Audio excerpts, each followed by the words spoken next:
insiders that have been working overtime at this point. Ian Rappaport, Judy Batista, Mike Garofolo with us right now. Guys, I was watching the extended edition of Insiders yesterday after this news broke. But Ian, anyone who's just joining us right now, just level set where we are. Where we are is that Maxx Crosby remains a member of the Las Vegas Raiders despite one of the most highly publicized trades that we've seen in some time. 2 first-round picks. Gold trades are subject to physicals. No trades are final until the league year happens. The league year has not happened. Crosby had not taken a physical. That happened yesterday. Now, we know, and this is something I reported on Super Bowl Sunday, that Crosby had a meniscus repair on his knee. That is a 4 to 6 month risk for the Ravens to take. Raiders eventually come off that asking price. Do they come off it now? Do they maybe come off it sometime further down the road? Or do they say, nope, we're going forward with Maxx Crosby? Maxx Crosby is a Las Vegas Raider again, and he is going to continue to be a Las Vegas Raider. This is far from over. One of the most dramatic turnarounds we've seen in NFL free agency history. Yeah, the question on that front, Judy, is can the Raiders, can Maxx Crosby, can everybody put the toothpaste back in the tube with regard to him returning to the Raiders? Even if you're going to trade him, you're going to make it clear that Maxx Crosby is back in the building working with the Raiders. And yeah, we'll proceed as if he's going to be a Raider, but let's see about the trade talks, because now teams are going to come in and they're going to want pennies on the dollar for a potential trade, and the Raiders have to maintain a strong front if they are now going to turn around and trade him to another team. So keep all that in the back of your head, because Maxx Crosby, from what I understand from his friends, from people who have talked to him, I've heard from a few people say he is hot. He is angry as all can be that this played out the way that it did in Baltimore. The Ravens, though, quickly pivoted. And when I say quickly, what I mean is yesterday, teams were having discussions with Trey Hendrickson about a possible deal. Multiple teams. And I spoke to multiple of them involved.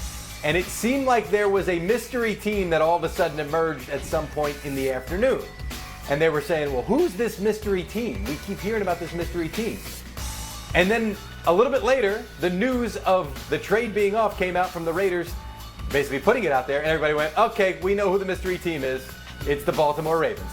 So at that point, everybody even inside the league was like, well, he's going to be a Raven. It's just a matter of time. Here we go.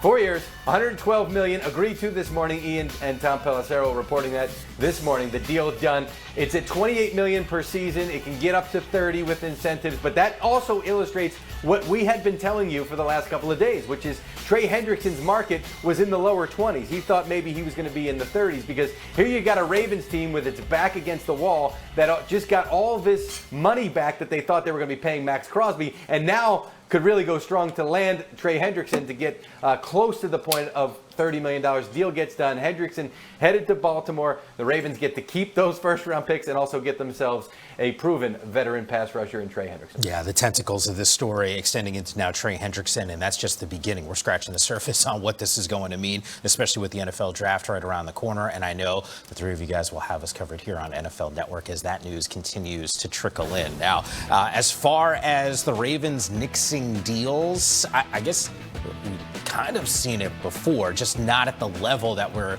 discussing right now as it pertains to Maxx Crosby, sort of backing out of this deal. From a front office perspective, Mark Ross joins us. And Mark, your first person that I was thinking of as this news was coming in, because I knew you were going to be on the show with us. Give me some context. You're in the front office. You spent years doing it. What's your view on how this thing played out?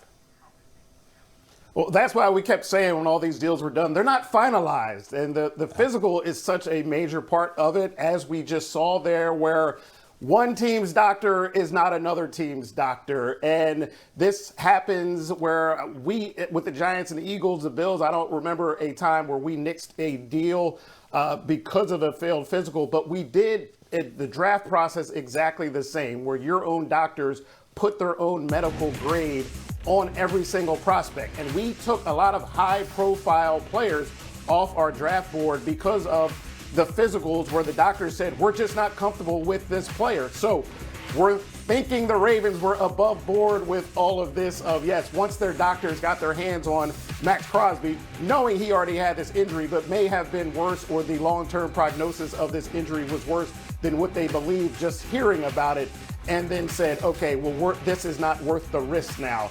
And for the Ravens, it may have been a case of also, well, do we rather have Trey Hendrickson and 2 first-round picks or Maxx Crosby? So you're looking at it at that football perspective as well. But yes, the nuances of your doctors have a lot of say in what's going on with your general manager, with your head coach. That's the pillar that can always be that final equalizer, as we just saw here with this deal. You know, Mark, you kept saying it. It can't, yesterday on the show that we were working on, can't be official just yet. And I think from a fan's perspective, it almost sounds like a formality. Oh, it's gonna be okay. Right. Yeah. Until it's not okay. And then we spend hour after hour here on NFL Network talking about this massive deal that goes the other way. And Steve, it's sort of interesting because Mark makes reference to sort of the compensation and how things have sort of changed as we get you sort of reset on what those trade details were going to go and look like. But you spent time in this organization. You understand the protocol here. How do you assess what you've seen? Well, first of all, I believe it's not personal, right? And the reason I say it's not personal is I haven't spoken with anyone about this current situation, but I speak to people in the building. They always check in, vice versa, and you don't bring a guy in if it's personal, right? The personal things are always talked about and addressed prior to talking to that player. So it's not personal. He comes in, and I mean personal meaning no personal issues, right? Then he comes in, and everybody talks to him. And then you go to the facility, you go to the offsite doctor, and they do whatever. They look at your history, and they look at whatever things are current. And depending on what is in the future or what's in the past, they will examine that just to make sure. It tells me that when they got him under the microscope, there were some things that were concerning. When you give it up 2 first-round draft picks, for me it says he won't be ready this year. It's going to cost us a lot of equity of the future, and he may not be 100%, or he may not live out, right? Live out the contract or play out the contract is in entirety for the price tag and the equity they've given up. Let me ask you this, because you've been in that building. Again, you know the people in that building. We all consider the Ravens being one of the most sound organizations in the NFL. Does this type of behavior, knowing the people you know in that building, damage their credibility in any way? No, it doesn't damage their credibility. What you're going to have is the player / agency. They may push back and say that may not be the case. But again, Mark said it great. One team's doctor does not see identical to the other team's doctor. They all have different thresholds.